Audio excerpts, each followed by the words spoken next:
You're listening to All Things Sports with Mike Davis.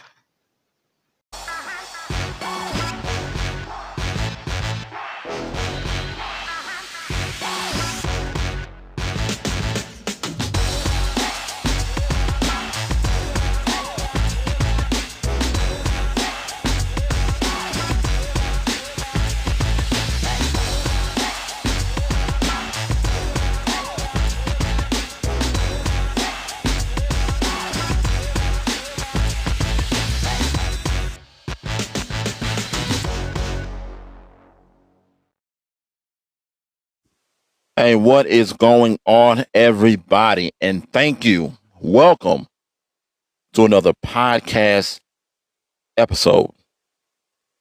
You're listening to All Things Sports with Mike Davis. If you're listening to the podcast on Spotify, I thank you for spending your time with me.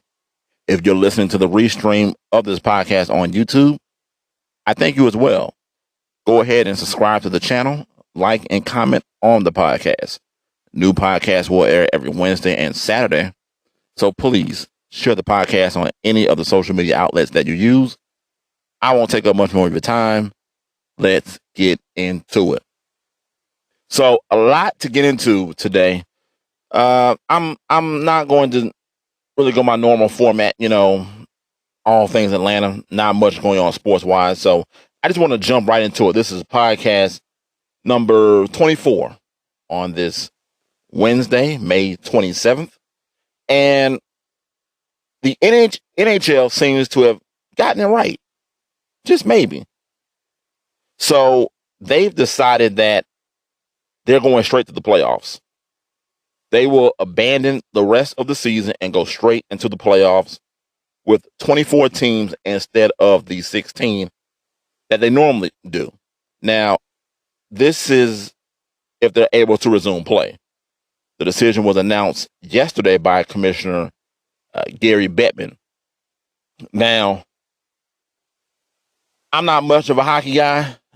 I won't lie to you. If it's nothing on TV, I'll have hockey on. I won't be paying much attention to it, but I can't tell you who's what and who's who and who's doing when.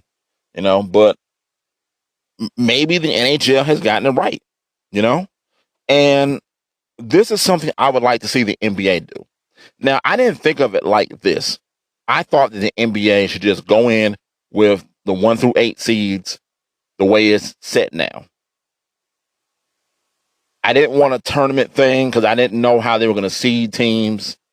And I didn't want to. I didn't want the 1 through 16. They wanted to try that out. Well, they didn't want to try it out, but it's been thrown out there that they should try the top teams through to the bottom teams, and they place them in a bracket accordingly. I'm not mad at this, the way the NHL is going. I'm not mad at it at all. So they're going to go with 24 teams in the playoffs. 24. Just let that sink in. 24 teams in the NHL playoffs. Now, that's going to be a lot of people, a lot of teams that are going to, they're going to be very connected to what's going on with it. And I'm thinking, if the NBA decided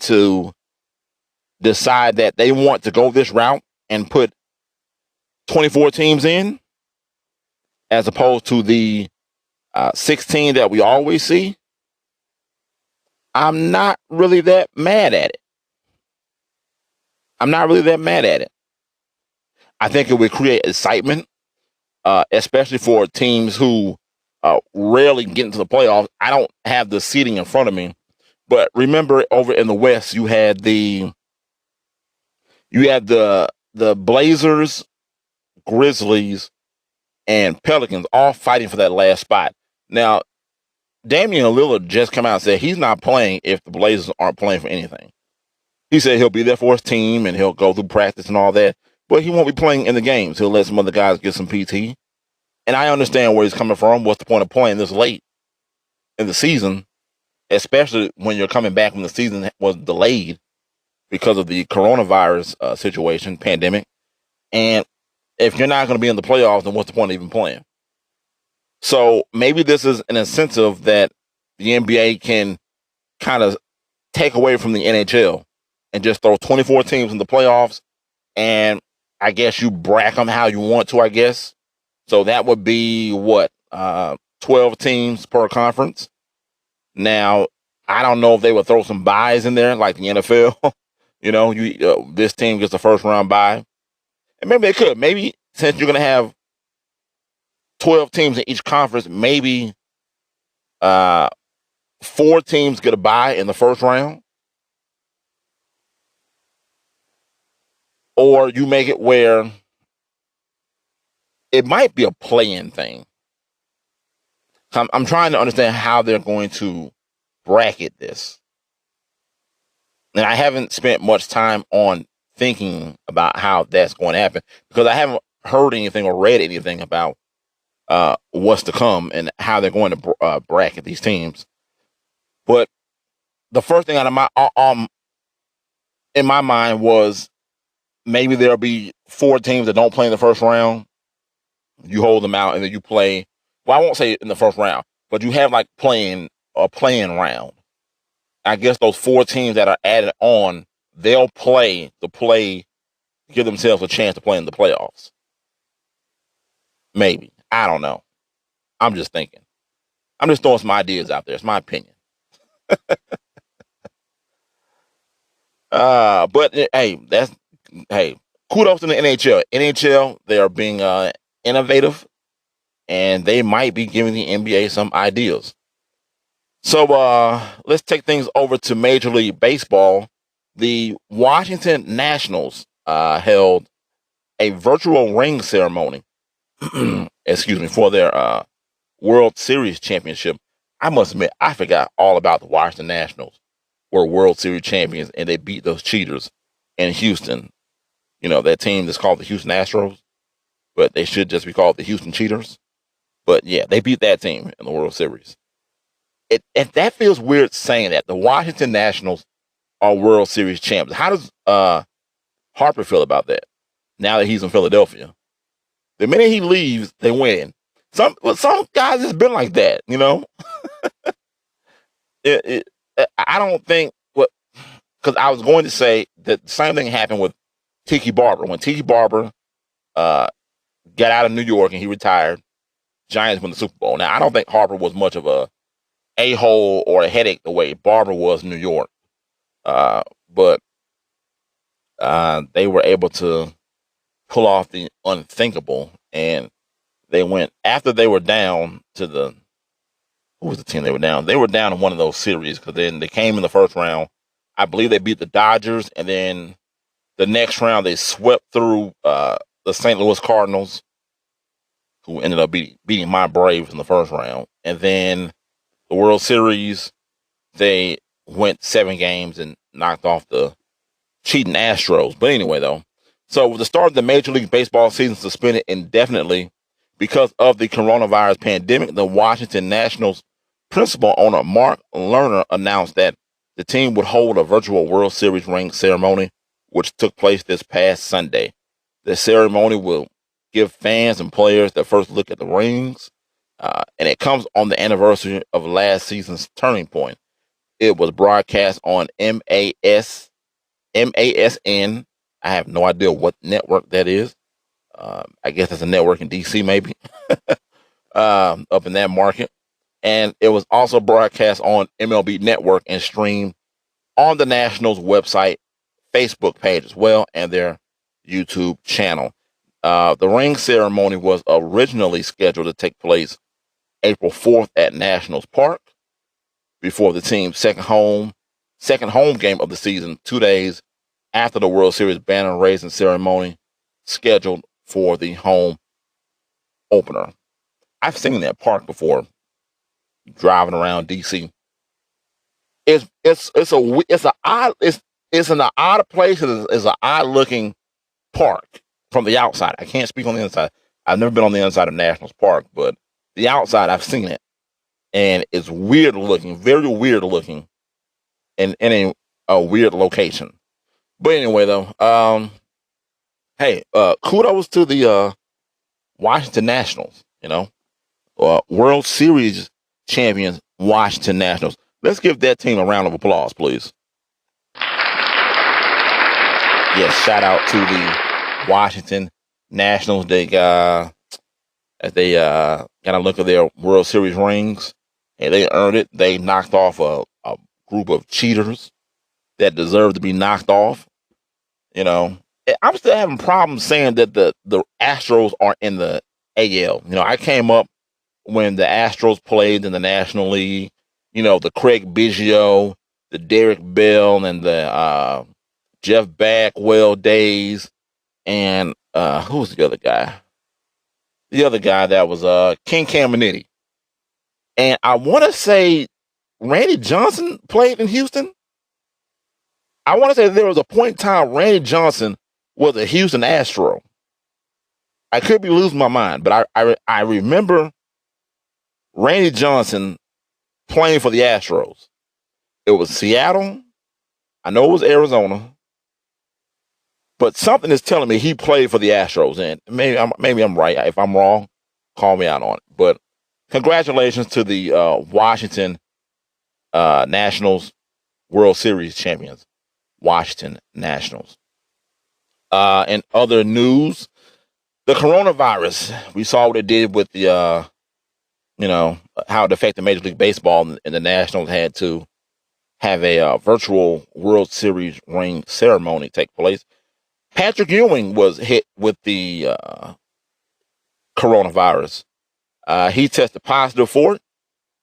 And the Hall of Famer, well, now he has returned home after a brief hospitalization for the coronavirus.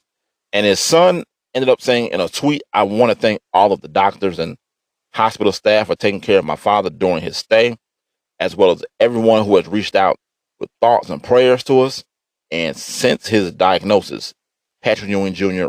tweeted Monday. He goes on to say that my father is now home and getting better. We'll continue to watch his symptoms and follow the CDC guidelines. I hope everyone continues to stay safe, protect yourselves and your loved ones. Patrick Ewing Jr. So shout out to my man Patrick Ewing. He's recovering from the coronavirus. I'm happy to hear that he is home recovering and quarantine. He's in quarantine. But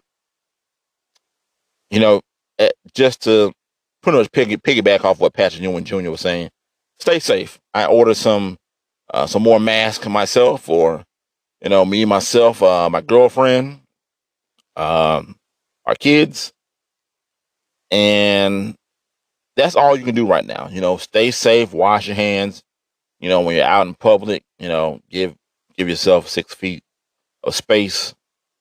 Because you don't know who's come in contact with whoever has it, or if that person has it. Just stay safe out there, people. Stay safe. Thoughts and prayers with everyone who has it. People who have lost loved ones to it. And hopefully we will get through this pandemic at some point. So switching gears, I want to take it over to the NBA side. Did my voice just get loud right there? Woo! There, woo! Who said that? Who used to say that wrestling? That was my man. Was it Flair? Ric Flair. Ric Flair with the woo! Me and the Four Horsemen. We're gonna come in. My man. What's the Chris Benoit? Chris Benoit and the Four Horsemen. Woo!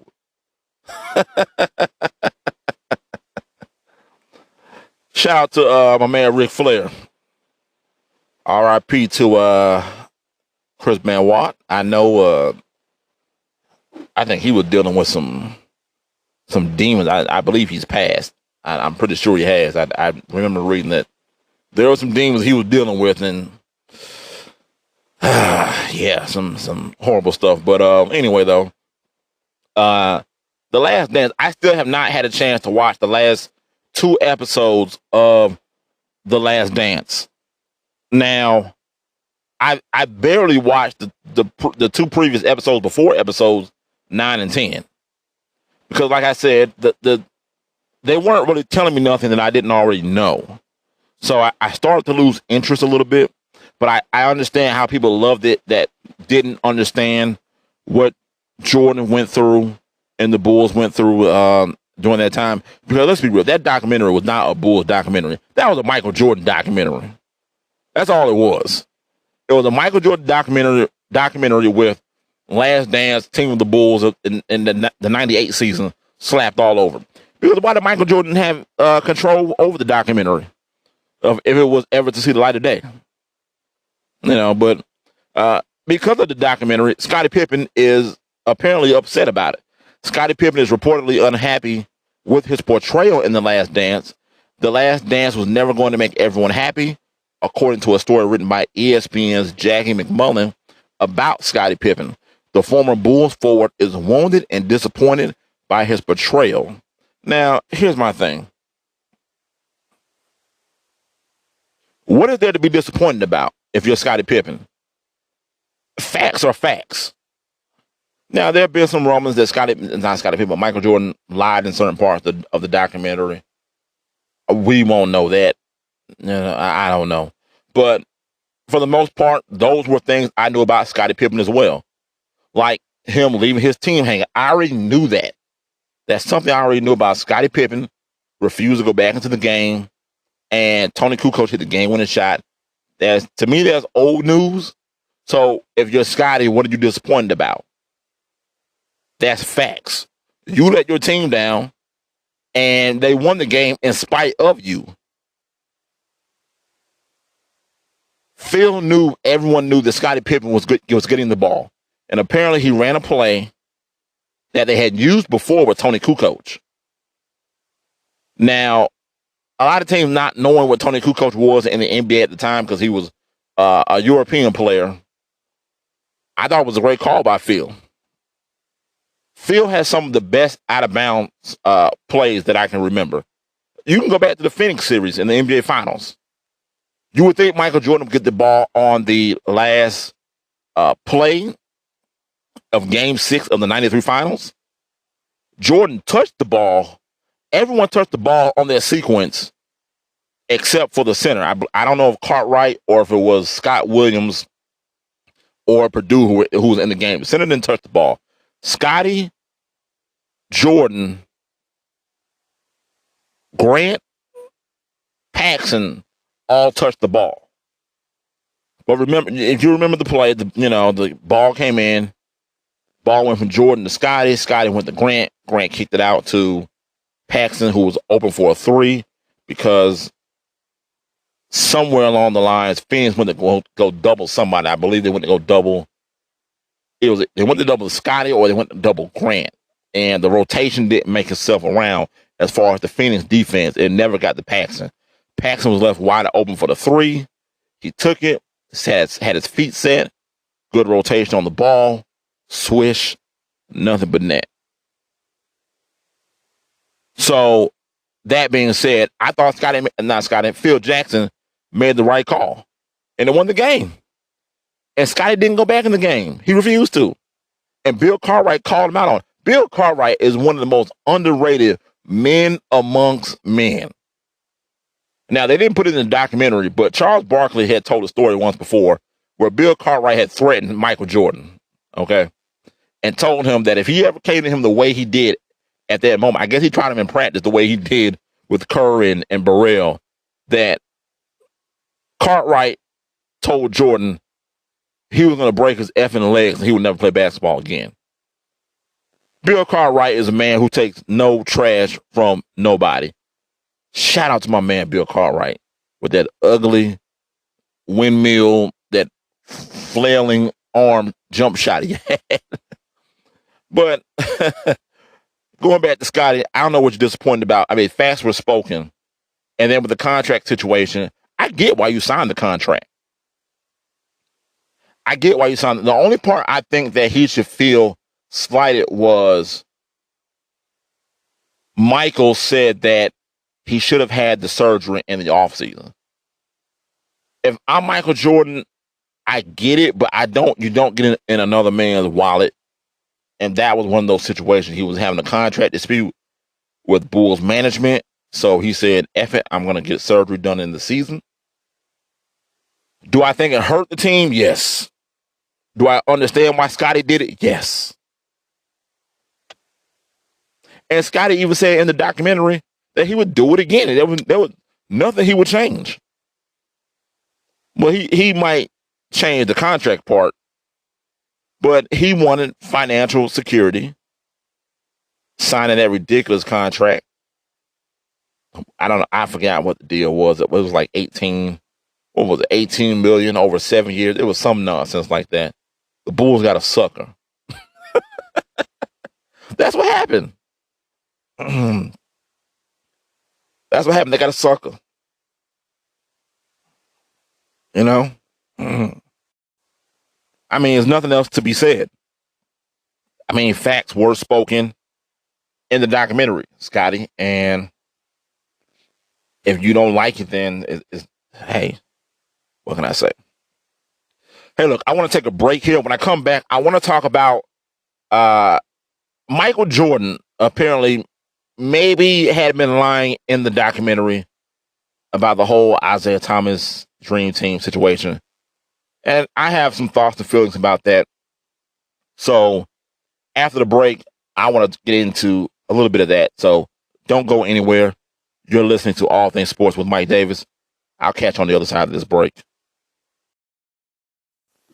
All right, guys, welcome back. You're listening to All Things Sports with Mike Davis, podcast number 24 on this lovely Wednesday. It is raining again here in Atlanta. I love the rain. I'm on furlough from my job, and I'm sitting out just enjoying the rain. Good stuff, good stuff. All right, so let's keep this train rolling. So we just talked about Scottie Pippen and how he's unhappy about his portrayal in The Last Dance in the last segment of the podcast. Now, it seems like this whole Last Dance thing is not going away. One thing is because there's no sports going on at the moment. So a lot of things just keeps coming out. So Michael Jordan apparently, excuse me, he was on tape saying that, he wouldn't play if Isaiah was on the Dream Team. So his denial story took another hit when sports writer Jack McCullum released audio from Jordan on the third episode of his podcast, The Dream Team Tapes. It was released Monday. Coach Chuck Daly doesn't want Isaiah. This is apparently what was said on the tape. Daly doesn't want Isaiah on the team. So Isaiah is not going to be a part of the team. So you have that, and then you have Jordan saying he's not playing if Isaiah is playing.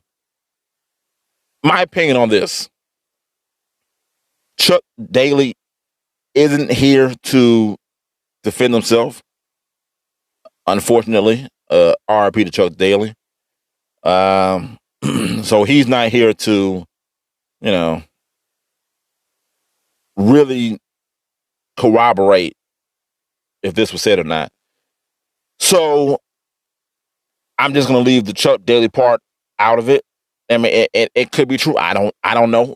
Nobody will ever know if it's true. But I can't really speak on that.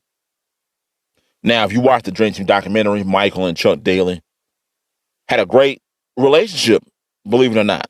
I mean, they were playing golf together. Daly scheduled practices around their golf. And for a guy who had been coaching the Bad Boy Pistons, you thought that Jordan would have some type of animosity toward him. But that wasn't really the case.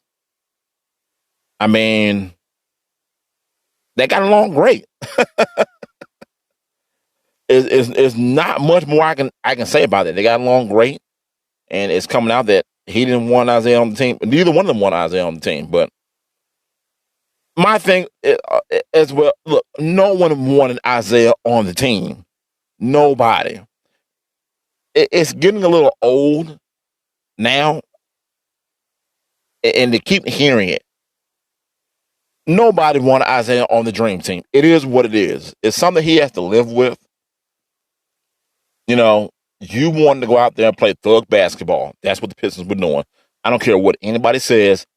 Basketball is not played like that at any level or in any era. Now, you have eras where the 80s and the 90s where ball was tough, yes. But the Pistons were out there playing football. They took it to a different level. And there's a part on the documentary where Scottie Pippen, of the Dream Team documentary, where Scottie Pippen says he despises the way Isaiah played basketball and that he was the general. He was the leader. He was the driving force of that team.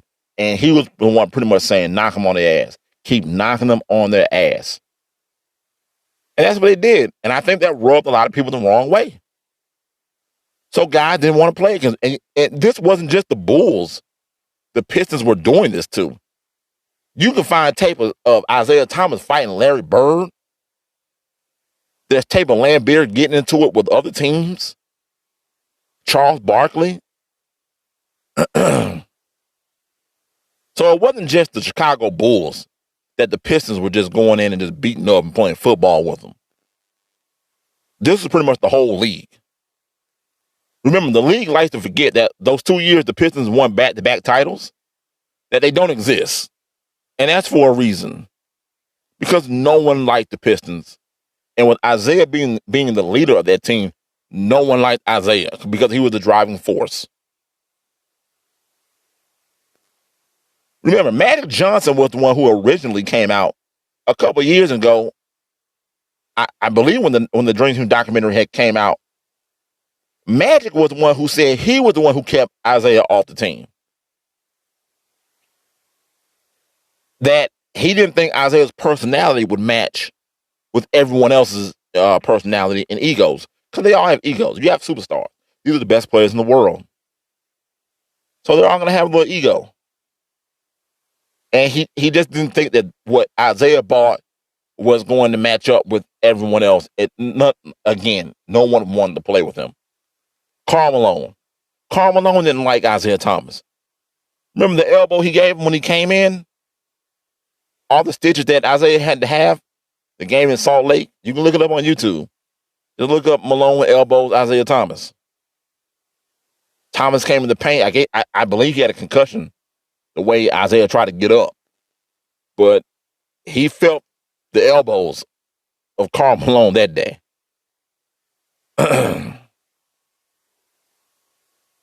So, again, nobody wanted to play with Isaiah Thomas at the end of the day. And then if you put Isaiah Thomas on the team, who do you take off? Do you take Mullins off? Do you take John Stockton off? I mean, it was shown in the Dream Team that when they went up against the college kids, in practice, one of their flaws was that they didn't have a quick point guard because Bobby Hurley was getting off. So would Isaiah Thomas had rectified that? Would you take John Stockton out of there and place Isaiah in there? Who do you take off in that situation? I'll be real with you. If it was up to me and I had to take a guy off, Chris Mullins probably would have been off. I probably would have taken Chris Mullins off of that team, and I would have inserted Isaiah Thomas. And lastly, what does it matter now? It's old, it's over with, it's done.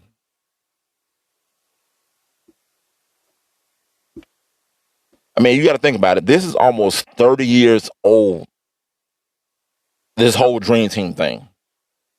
I think it's ridiculous that the Bulls and Pistons still hold grudges against each other. Were the Pistons a-holes? Yeah, they were a-holes. I think the Celtics were a-holes too. They just weren't playing football like the Pistons were. But what does it matter now? Why? Get over it, guys. Get over it. And it's so petty because I saw something where Isaiah Thomas, like a day or two ago, said that he came out with I think a list of his competitors, his top competitors that he had to face. Michael Jordan wasn't on there. That is a bold-faced lie. Get that list out of here, Isaiah. You all couldn't stop Michael Jordan, so he had to play football with him. So I don't take stock in the much what Isaiah says either. So look, it's over with. It's done with. If Jordan didn't want him on the team, Jordan didn't want him on the team. Book closed, okay? It's a wrap. Dream Team is over with. One of the best teams assembled without Isaiah Thomas. Without Isaiah Thomas. Isaiah, you got to live with it. Live with it, man. Own it. Okay? All right. We're done. We're good. We're good on that. Lastly, before I end the podcast, I wanted to touch on the situation going on up in Minnesota with the police. I won't even say police brutality. I will say the murder of one Mr. George Floyd as he was murdered by police officers up in Minnesota. So LeBron James and other high-profile athletes, they've taken to social media to voice their outrage over the death of a black Minnesota man who was pinned down by a police officer. George Floyd, 46, died Monday night while in Minneapolis police custody. A bystander's video showed an officer kneeling on the handcuffed Floyd's neck, and even after he pleaded that he cannot breathe and stopped moving, James weighed in on Tuesday night on Instagram with the post referencing Colin Kaepernick, the NFL quarterback who famously kneeled during the national anthem to protest police brutality and racial injustice. LeBron James' post included a photo of the officer kneeling on Floyd's neck alongside a photo of Colin Kaepernick kneeling during the anthem, topped with the caption, "This is why." So the Los Angeles Lakers star wrote, in the post, "Do you understand now? Or is it still blurred to you? Hashtag stay woke." I wanted to touch on this situation. I hate talking about, when I started this podcast, I didn't want to bring certain things into the podcast. This being one of the things, but it's one of those things that I can't not talk about. When you have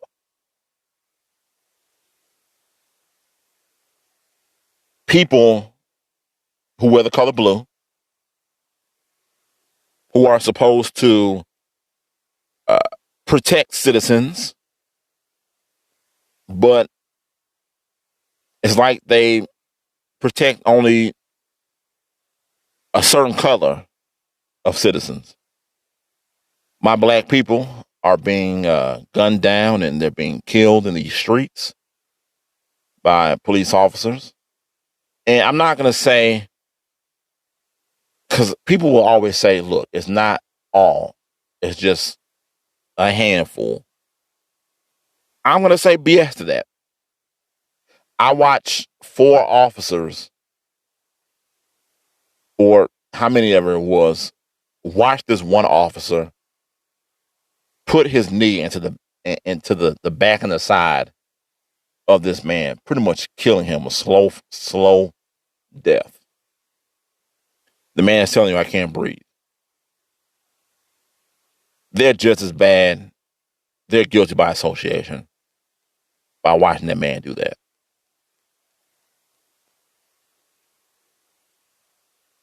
They're guilty by association.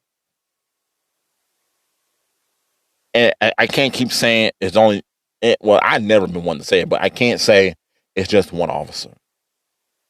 Because one thing, look, they're no different from anybody else. If you're with your boy, you're going to take up for your boy no matter what you do. You're like, nah, I got you. And that's what police officers do. They got him. They got you. If there was no tape of this, they would have gotten off. because the other officers would have corroborated what the guy who was kneeling pretty much put in the police report. Now, this man was handcuffed. Please explain to me how you are resisting arrest and being combative, and you feel the need to put your knee in this man's neck, and he's cuffed. Explain to me, where's the threat? Where's the threat that you had to do that? Where is the threat? And it happens time and time and time again. And this is going to be controversial, what I say here. And I thought about it, and I didn't know if I wanted to go ahead and say this. I know that my people, we love to protest. Something goes wrong, we protest. Black people, you got to wake up. Protesting does nothing. It solves nothing. Protesting solves nothing at all. Tearing up your communities, other people's communities, where your children have to go out, and play, and you have to grocery shop, you got to get your hair done, you go clothes shopping, tearing all that up in these small businesses, hurting people that live in your neighborhood, that does nothing. We got to stop with the protests. Now, I do think, now there is something you can do. I won't go that far.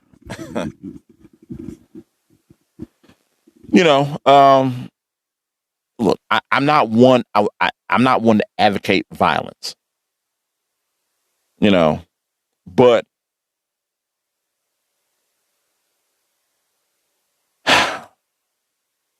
I don't want to say what I really want to say, if that makes sense. Now, voting can only do so much. A lot of times we don't have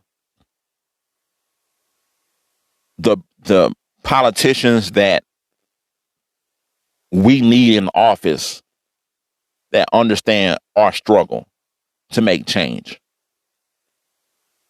You don't really have, if you're in a black metropolitan city, chances are you have a black mayor. I get it. It's pretty much around the whole country. You don't see too many black governors.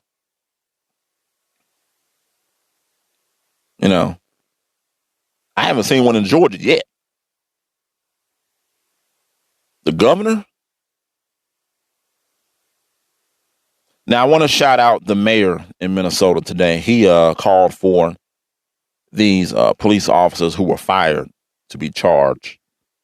If you haven't seen his interview, I forgot what his name is. Just go to YouTube or online and Google Minnesota mayor speaks on George Floyd incident. Well, it should be speaks on George Floyd's murder, because that's what the police officer did. It was straight up murder. And as black people, I think that if we want change, you have to remember, change comes with death and money. Remember that. Death and money is the only way you can change things. I know people say get out and vote and all that, but like I just said, we don't have the people who are running for offices. They're not from our communities for the most part. Now, I know in Atlanta, Mayor Keisha Bottoms. Now, I believe she grew up in Atlanta. I'm sure she went to an Atlanta public school as well. I think I read at one time she went to Doug High School, which was my rival high school, me being from going to Washington High School, but you don't see that a lot. And then a lot of times with the color of your skin, you're kind of handcuffed. Things can get, political. Just like think about how sometimes things get turned into politics in your office, your workplace, place of employment. Same thing happens there. There's real politics going on. So, and like, I know people that say,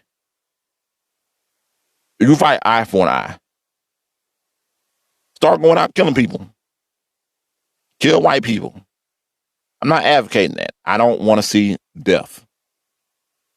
I don't want to see death at all. But something does have to change. And I'm talking to black people. Remember what I just said, that the way things change in this country is through money and death. And the way you want to change that, since we can't do any killing, I'm not advocating that. I would never advocate to go out and kill somebody else. Take your money away from them. Black people, we have so much. We are one of the biggest spenders in this country. Just look at how I saw a video where people were lined up for the Flint Jordans that came out 2 weeks ago in Memphis. With the whole coronavirus situation going on, people are lined up to get those shoes. Do you know what you can do if you take that money and you take it out of those white communities, take it out of these white people's hands? Take that money and invest it. Make you some more money. Put that money back into the black neighborhoods.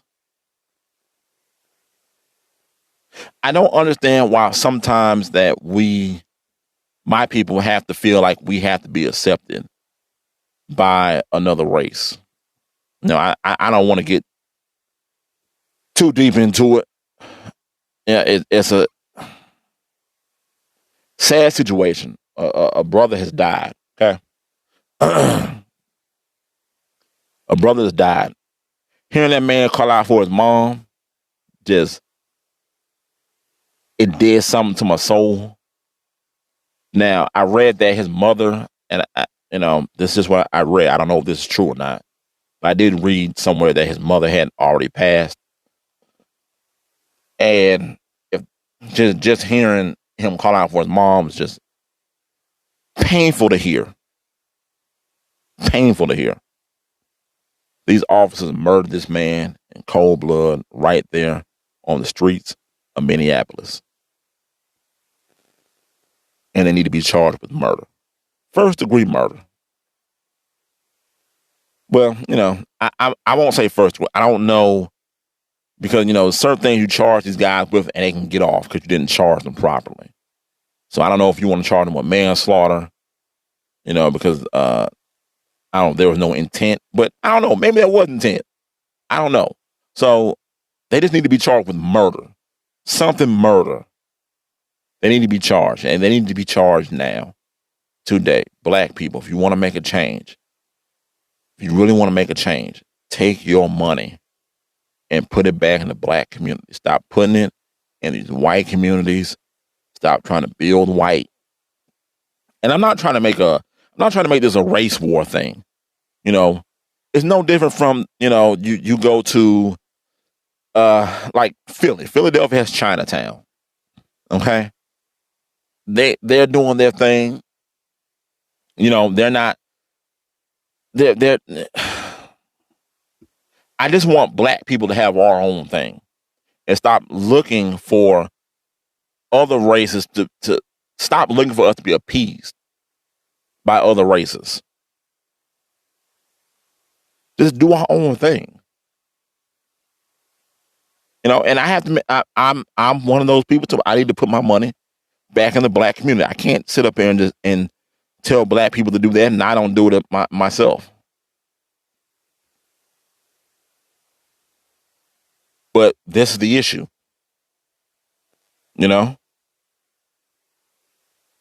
Put this stuff in our own communities. Let's have a black police force. Let's hire black police officers to patrol those neighborhoods that came from those neighborhoods. Because you're putting these white officers in these neighborhoods that know nothing about these neighborhoods. They know nothing about these people. And I never understand for the life of me how, cause I've seen this on like reality cop shows where they ask cop why he want to get to the force, and you'll see the white cops.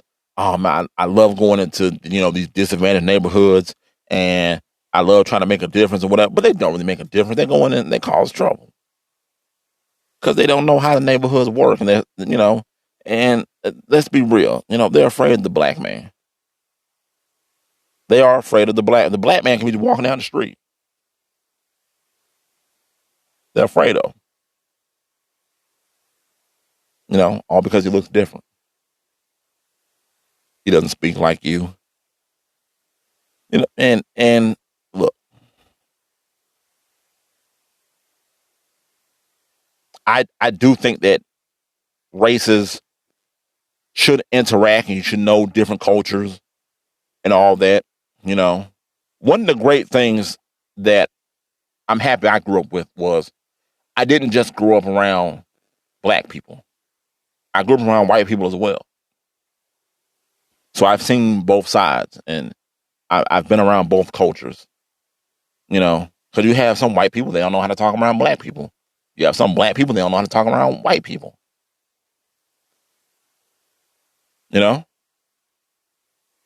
And because of that, sometimes we look at them funny, and we come up with these assumptions. But my man George Floyd is horrible. I'm sick of seeing news like this. I don't even want to talk about this anymore. I just hope that these officers are charged with murder and they are convicted. That's the key thing, convicted. I hope these guys are convicted of this murder that they committed on camera.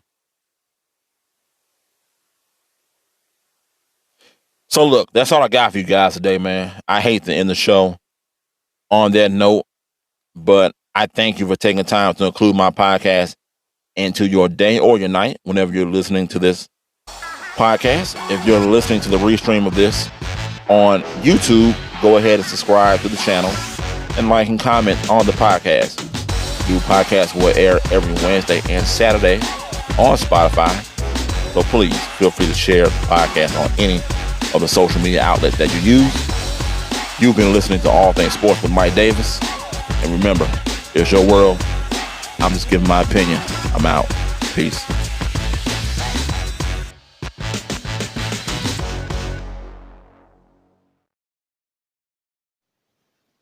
You're listening to All Things Sports with Mike Davis.